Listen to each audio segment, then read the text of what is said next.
pour le développement. Nouvelle édition d'information sur Bosolo TV. Mesdames, Messieurs, bonsoir et bienvenue. On ouvre cette édition du journal par cette information, comme annoncé au sommaire. Le patron de la territoriale, Jacquemain Chabani, vient de diligenter une mission de contrôle de l'inspection générale de la territoriale chez Daniel Bumba pour effectuer un contrôle approfondi de la gestion de ressources financières de la ville de Kinshasa, y compris les modalités de perception et d'affectation, procéder au contrôle de procédures et à l'exécution de marchés publics, identifier et répertorier leurs réalisations. Jacquemain Chabani a demandé au gouverneur de province d'instruire ses services compétents afin d'assurer cette mission en bon accueil et de lui prêter toute l'assistance nécessaire pour son bon déroulement. Et face aux défis sécuritaires qui freinent le développement de l'Afrique, Félix Tshisekedi a interpellé ses pairs lors du 7e sommet de l'Union européenne, l'Union africaine à Luanda, appelant à un partenariat fondé sur la vérité, l'égalité de règles et une solidarité réelle entre les deux continents. Images et commentaires. Réunis à Luanda pour le 7e sommet Union européenne, Union africaine placé sous le thème « Promouvoir la paix et la prospérité grâce à un multilatéralisme effectif », le dirigeant des deux continents célèbre 25 ans d'un partenariat lancé au Caire en 2000. Mais pour le président congolais Félix Tshisekedi, l'heure n'est pas seulement à la célébration, elle doit être à la lucidité. Intervenant dans le groupe thématique consacré à la paix, la sécurité, la gouvernance et le multilatéralisme, le chef de l'État a appelé à une évaluation franche et réaliste du chemin parcouru.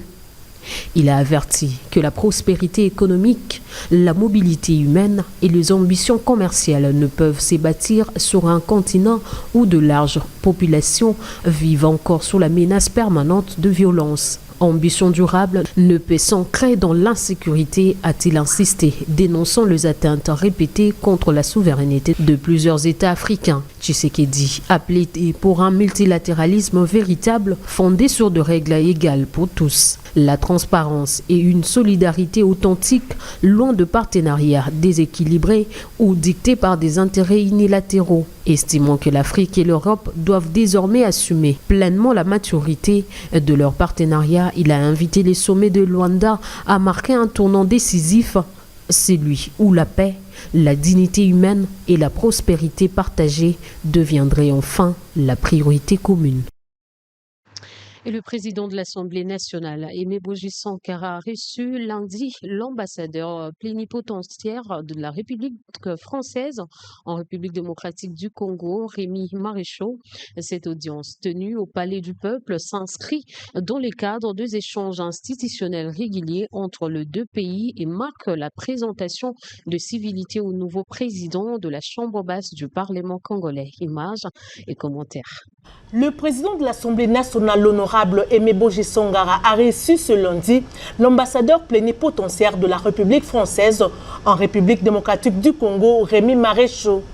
Cette audience tenue au Palais du Peuple s'inscrit dans le cadre des échanges institutionnels réguliers entre les deux pays et marquait la présentation des civilités au nouveau président de la Chambre basse du Parlement congolais.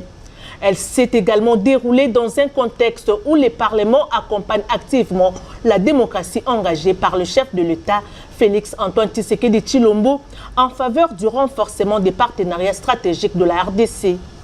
Au cours de l'entretien, les deux personnalités ont abordé les perspectives de coopération parlementaire entre la RDC et la France. L'ambassadeur Maréchaux a mis en avant la vitalité du groupe d'amitié parlementaire RDC-France, particulièrement actif dans la promotion des échanges législatifs, des missions d'études, du partage d'expériences entre députés des deux pays.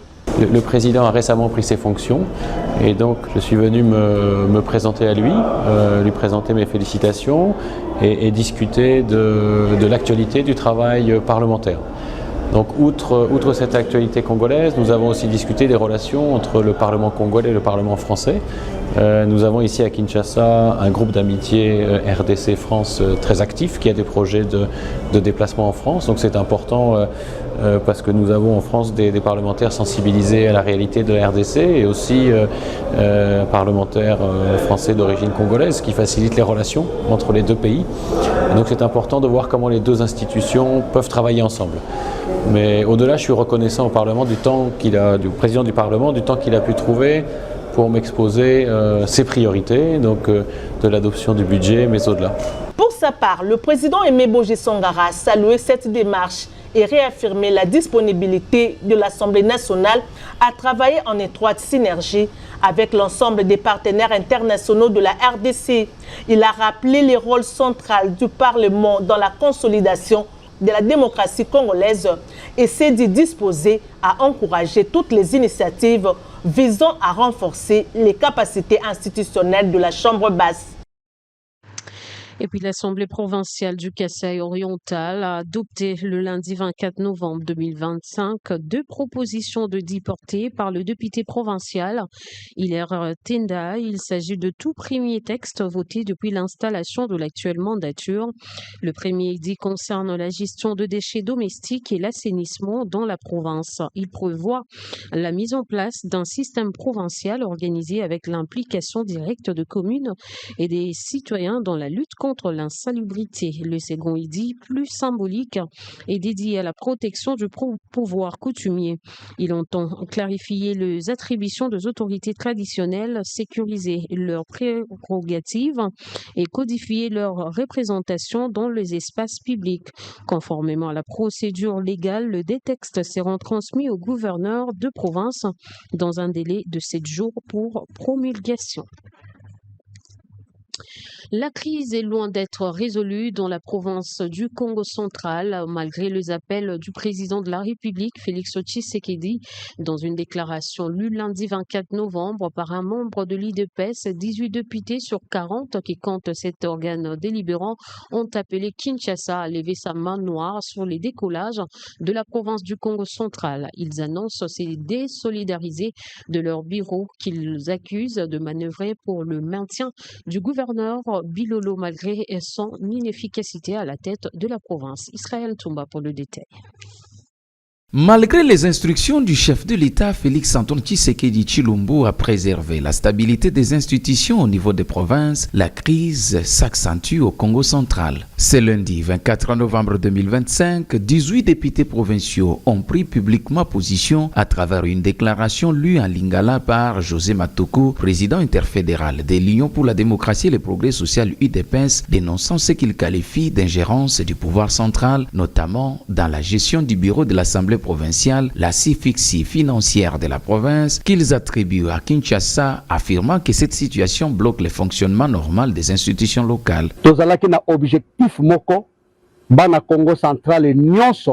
Nous avions tous un objectif, c'est celui de nous mettre autour d'une table pour l'avancement de notre province.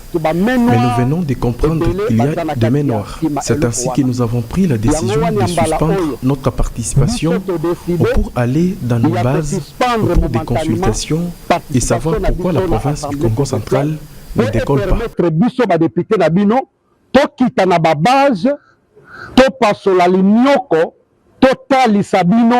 Banani, objectif nini bazanango côté Congo central et de collecter. José Matoko, cadre du parti présidentiel, n'a pas mâché ses mots pour dénoncer ce qu'il qualifie d'entrave à l'autonomie provinciale. Cette crise institutionnelle dans le Congo central fait face à une série de tensions entre le pouvoir central et les élus provinciaux dans un climat marqué par des suspicions et de manipulations politiques, des motions avortées et des blocages institutionnels. Cette sortie médiatique montre que la grogne gagne même le rang de l'UDPS, signalant un malaise profond à l'approche des décisions importantes sur le plan provincial. Et dans un autre chapitre, Kinshasa, qui est un forum de haut niveau consacré à la transparence dans les industries extractives, le gouvernement, à travers le ministère du Plan, veut renforcer le modèle de prévision macroéconomique afin d'intégrer de manière efficace les recettes issues du secteur minier, moteur essentiel de l'économie congolaise. Images et commentaires.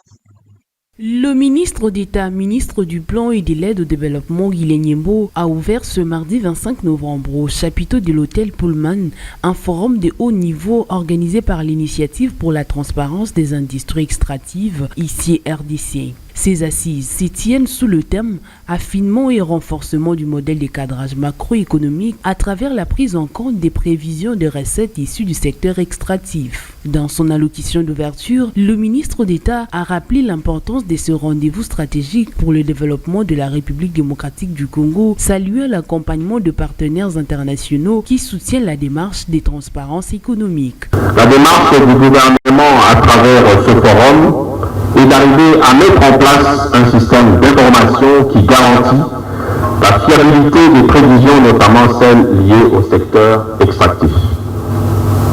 En agissant ainsi, nous pourrons en tirer plusieurs dividendes. Nos projections budgétaires seront épargnées du choc d'instabilité auquel elles ont assez souvent été exposées.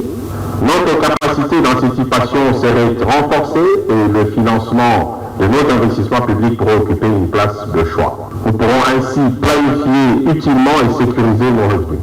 Le coordonnateur national des lycées RDC, Jean-Jacques Kayembe, a pour sa part mis en avant les retombées attendues du plan ICIE 2023, notamment en matière de mobilisation et de gestion des recettes issues du secteur extractif. La consolidation de ce chantier de l'amélioration de la gouvernance des finances publiques est un des objectifs poursuivis également par la norme IPE 2023 qui, en ses exigences 4.1, vise la mobilisation des recettes domestiques pour permettre au gouvernement de rencontrer les besoins de plus en plus accrus de la population du reste, propriétaire primaire des ressources naturelles.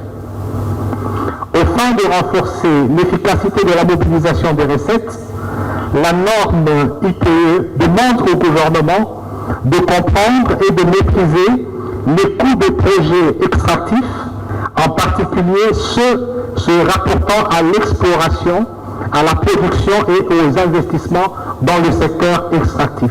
Ces forums de haut niveau réunissent plusieurs acteurs clés, parmi lesquels le ministre des Mines, Luatum, les régies financières, les entreprises extractives opérant en RDC, ainsi que des partenaires techniques et institutionnels. Organisé avec l'appui de la coopération allemande et de la représentation de l'Union européenne, l'événement s'est déroulé sur 2 jours, du 25 au 26 novembre 2025.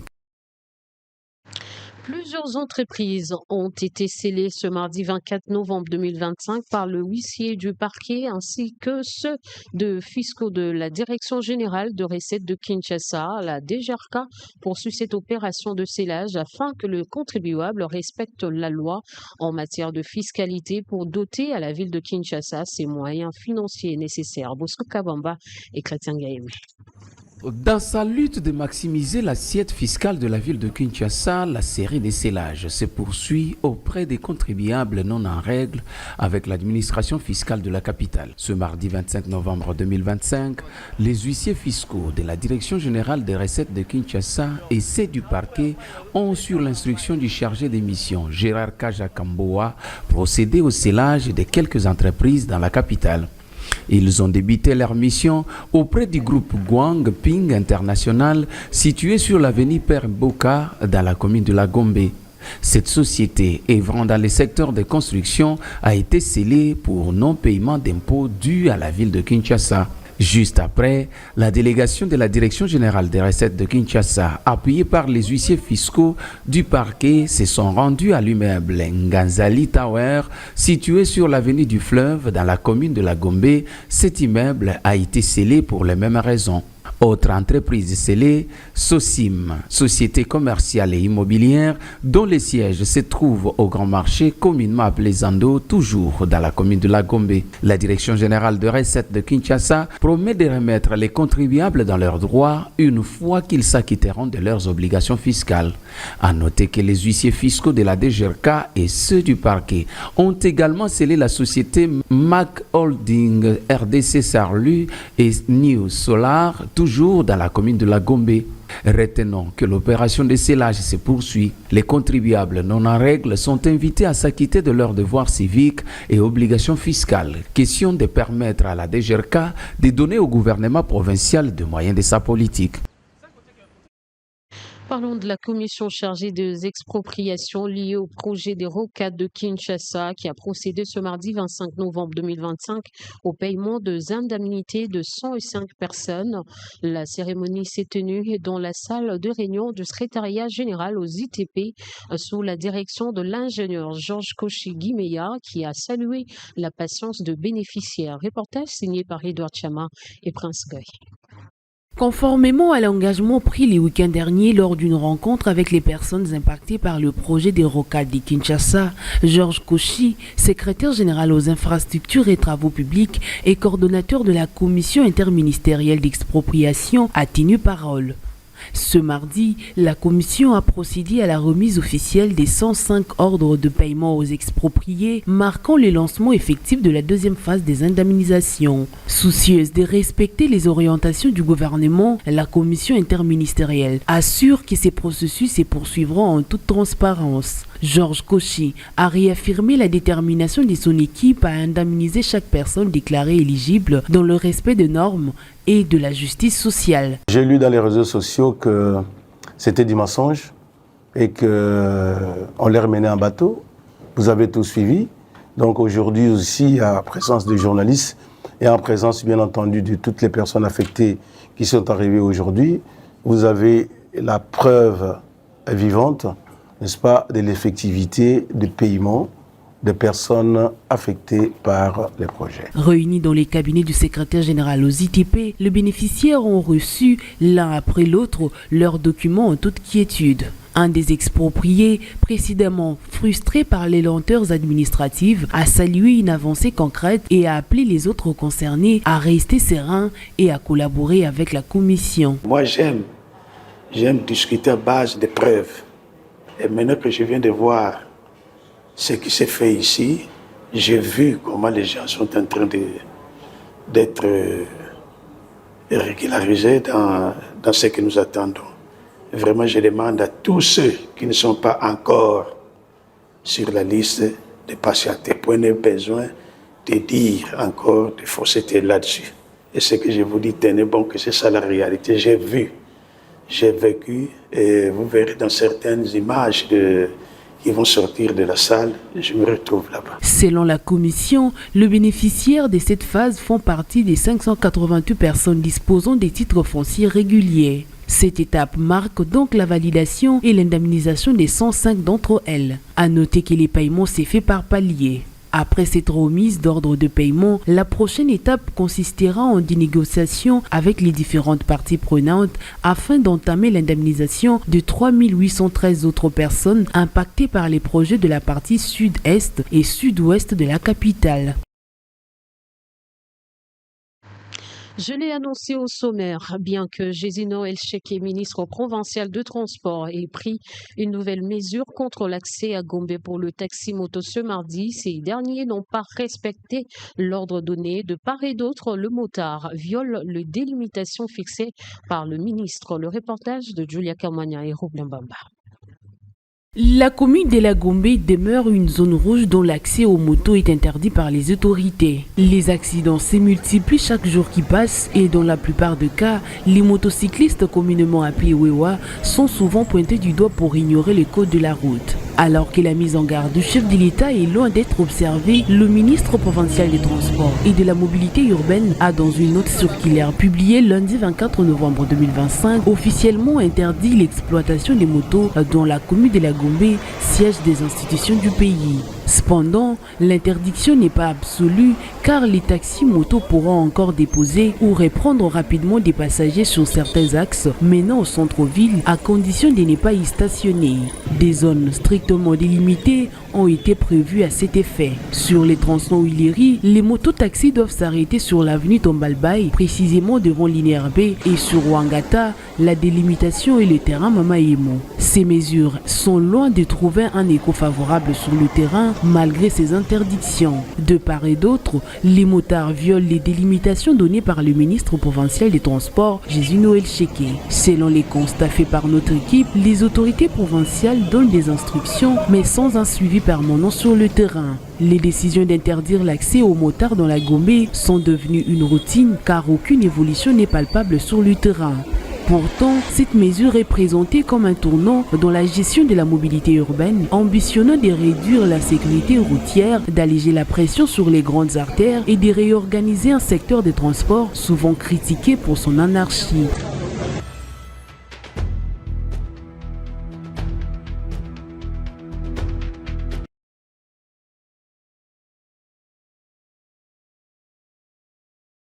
Samia Suluhu Hassan a annulé la célébration de la fête nationale initialement prévue le 9 décembre prochain. Raison évoquée, l'allocation de fonds à la reconstruction des infrastructures endommagées par l'une des plus meurtrières crises post-électorales qu'a connue la Tanzanie ces dernières années. Cette annonce intervient alors que la jeunesse et de partis d'opposition projettent d'organiser une manifestation géante en mémoire de tout le disparu de ces sanglants épisodes et dénoncer le meurtre de masse perpétré par les forces de l'ordre. En effet, le nombre de morts reste la grande équation pour le pouvoir de Dar es Salaam qui a annoncé l'ouverture d'une commission d'enquête pour faire la lumière sur ces événements. Le pouvoir de Samia Suluhu Hassan est accusé d'avoir fait disparaître de nombreux corps, ce qu'il demande dimanche. Le porte-parole du gouvernement a parlé de la couverture biaisée de plusieurs médias, mais se refuse à publier ce propre chiffre. Réélue avec 98% de voix, la chef de l'État est accusée de diriger ce pays d'Afrique de l'Est d'une main de fer sans partage à ce scrutin du 29 octobre. Ses principaux adversaires étaient tous emprisonnés. Internet a été coupé pendant presque une semaine et les autorités ont empêché à la population de partager les photos et images de troubles dans plusieurs villes du pays. Voilà qui met fin à cette édition d'information coordonnée par Edouard Chama, réalisée par Héritier Moutombo et Jérôme Lezolo. Merci à vous de l'avoir suivi et bonne suite de programme sur Bossolo TV. Au revoir.